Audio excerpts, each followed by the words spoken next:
Hello and welcome to Education World. On this episode of Edu Leaders Speaks, we have with us Dr. Anunay Chaubey.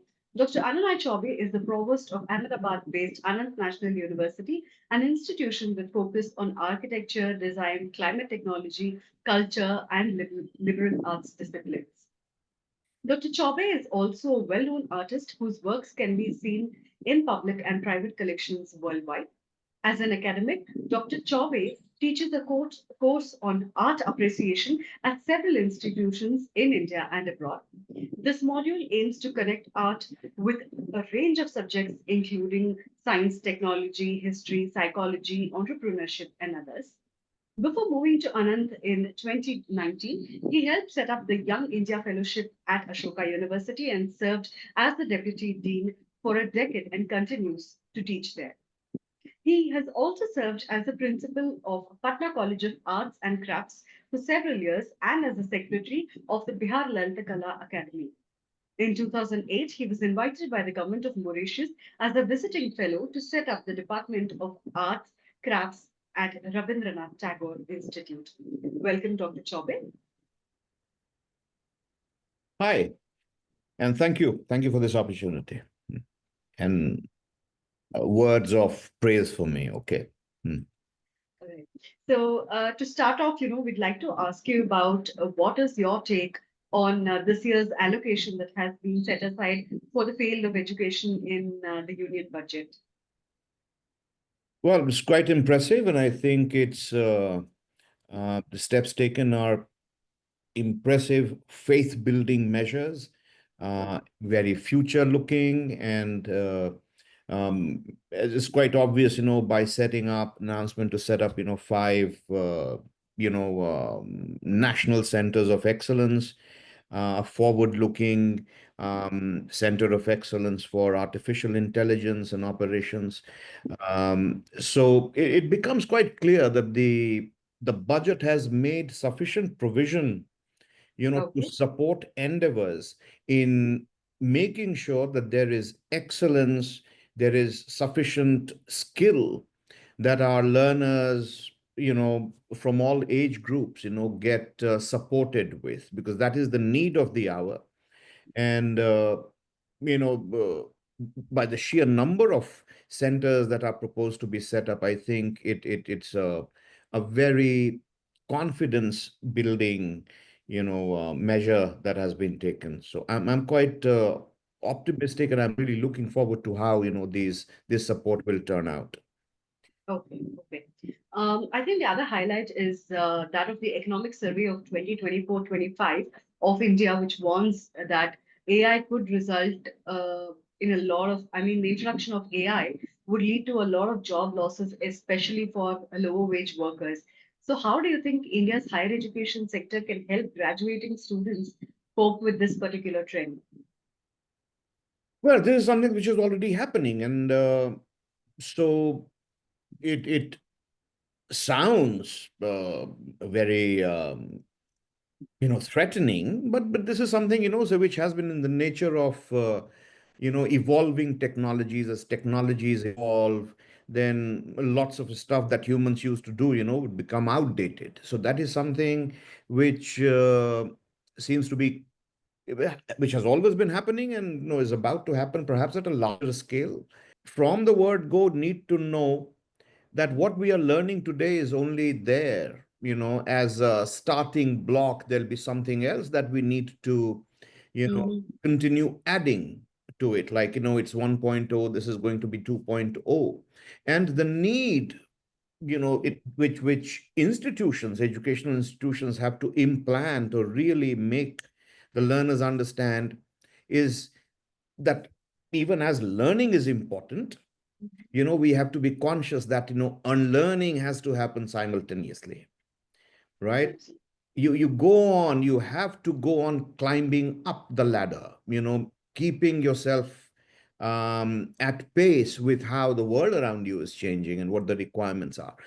Now, this was not the situation, say, 10 years back, or even today. There are lots of people who go into an educational institution to acquire, a degree or some kind of a specialization, Mhm. securing for themselves a job, right? And they get caught in this trap. I mean, while it has been very comfortable for them for very long, that no, this is all that I know, and there is nothing else that I need to know, and this is what my industry or the company needs, and this is what I'll continue to deliver till the doomsday come, right? But that has changed. So we need to acquire, apart from the specialization that we have undertaken, we need to develop a good understanding of the context in which we are going to be operating. Absolutely. I No, think upskilling has become an absolute necessity right now. right. So you come from a very strong background in arts. So what is your perspective on AI in education? And there is somewhere a fear that this could spell doom for creativity among students. So Breshma, so the simple thing is, so ever since uh, humans have started innovating or coming Mhm. up with new things, a new technology, there'll be a whole lot of people who'll get worried about an innovation, because they would look at it as an intrusion into a way Mhm. of life that they have become very comfortable with and smug about, right? We have seen it happen time and time again. Gutenberg invents the press, but there are a whole lot of people who wish for it to be banned, because say, what will the clergy do, what will the scribes do? So it should not happen, it should not be mechanized. And I can imagine heated discussions way back in the 15th century about how mechanization is ruining our traditions and stuff. So it's technology has always um, opened up new approaches, new usages, new Mhm. practices, new vistas, new possibilities. Uh, but all of that has happened, uh, you know, only after there has been some initial resistance, right? True. So camera, for instance, you mentioned art as well. So when cameras came into the world, of course, so it was assumed that art is going to die, because at that time, artists would usually be uh, doing representational, realistic work, portraiture or nature, landscapes, still lives. Now, there was this camera, and it could, render and represent the same thing far more accurately and in double quick time, right? Which made people wonder what will now happen to artists, right? But then what happened? Art took a new course. We saw the emergence of cubism, things that were certainly not representing the likeness of something. So it created far more opportunities. Originally and initially, troubled by this invention, woken or stirred or demanded that now you change your ways. It's very much like, changing that mental makeup, what would bother you. Pretty soon you'll get the hang of it and you'll use it to improve what you have been doing or do better stuff. That is how I look at AI. Certainly, I think it's not wrong to say we're living through a revolution of sorts. So, what is your take on foreign higher educational institutions setting up their campus in India? Do you see it as a welcome move? Yeah, I would see it as a welcome move. It's good. Um, and I see that now perhaps there used to be a beeline, in thousands, if not in lakhs, students, young people, from our country would be looking to go abroad, for what they thought was a better institution, education. Uh, I think there'll be a good chunk of it, so far as price is concerned, the cost involved is concerned, that'll come down. Now they could do it at home. So it's a nice presentation, but then, so we need to actually see uh, whether these institutions who have set up campus here in our country would only be foreign institutions in name, staffing being local, Mhm. or they would really have not just the infrastructure, but the famed academic support, the team that have given, for instance, these big institutions their fame and their credibility, they would also be associated. That's something that remains to be seen. Can you tell us about any new plans that are in the pipeline for Anant National University, let's say over the next 5 years, whether it is in terms of its infrastructure or curriculum development? We are actively reaching out to um, schools, of all ranks, all variety, all kinds across the country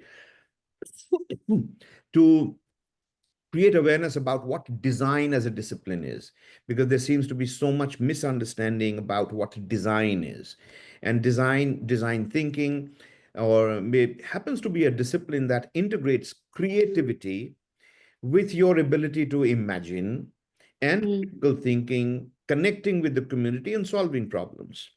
And this is something which doesn't really become um, understood till it's too late. So we have, again, this is an innovative step. We are perhaps the first university actively reaching out, not inviting the students over to the campus to attend summer workshops or winter workshops alone, Okay. and with an eye on admissions, etc. We are actively reaching out to schools in the remotest part of the country to create such awareness and to help schools upskill themselves, their teachers, their parents, to help them understand why creativity from the earliest of learning years is important for uh, you know our nation. Kids need to understand and become problem solvers as early as they could. We are setting up a school of future technologies, which Okay. will cater in a very focused way to all the emerging technologies. And there are so many of them. Like I said, everything is changing. And how Mhm. we don't get left behind.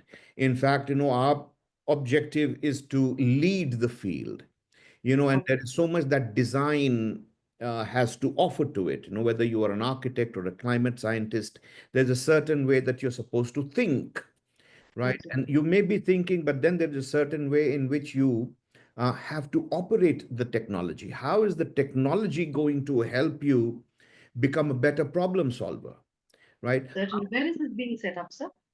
On campus, it's out here. It's yes. So I think it'll become operational June 2026, Okay. Okay. Okay. right? That sounds very interesting. Yes, because whatever it is that you're going to do, whether it's research, AI would be a great aid. How can we innovate? How could we invent things? And it saves a lot of processing, data collection, data processing time, right? As in the case with in the field of health with vaccines that you would be inventing. So the speed picks up, and there is so much more. The application of it, I would not be daunted by it. So the following questions are quick one-word questions about you. So one is, what's a book on education that you recommend? Paulo Freire, I think, is one. Okay. Can you describe your leadership style in one word? Inspiring. Okay. All right, sir. That brings us to the end of this interview. Thank you so much for being with Education World. Thank you.